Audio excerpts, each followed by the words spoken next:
The alarm rings. Do you hit snooze or get up? Do you want eggs or oatmeal? Do you wear the blue tie or the gray one? Before you've even left the house, your brain is already being forced to weigh options. To manage this, we have to view mental energy as a cognitive budget. At 7 a.m., your battery is at 100%, representing the finite amount of willpower and focus you have available for the next 16 hours. Even an automated choice, like picking out a shirt, requires a measurable deduction from that budget. Your brain has to scan the options, simulate the outcome, and commit to a selection. Then you decide on a commute route, choose a podcast, and customize a coffee order. Each selection, no matter how minor, consumes the same cognitive fuel. By the time an unstructured individual sits down at their desk, they have already cycled through dozens of comparisons, burning through that first hour of peak morning clarity before the high-stakes work even begins. This is the biological root of decision fatigue. It is a documented psychological state where the quality of your choices drops in direct proportion to the number of decisions you've already made. This happens because of a specific metabolic reality.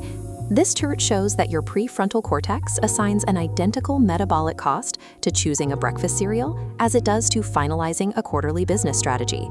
Because the brain draws from the same energy pool for every task, you cannot will yourself into making better choices once that pool is depleted.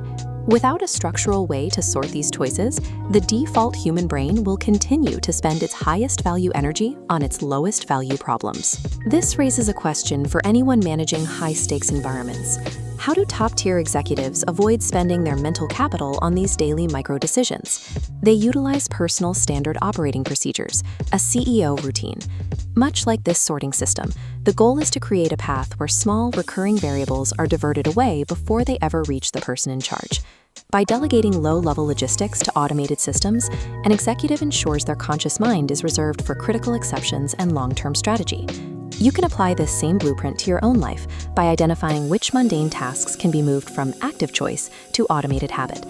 The first step is removing food logistics. By meal prepping for the week, you delete the daily what's for lunch debate from your morning queue. The second step is adopting a simplified, standardized daily uniform. This removes the physical variable of the closet, making getting dressed a matter of execution rather than selection. And the third step is time-blocking communication. Instead of deciding when to check messages dozens of times a day, you set fixed windows for responses, making the when of your work a predetermined rule. This chart shows the impact of these changes.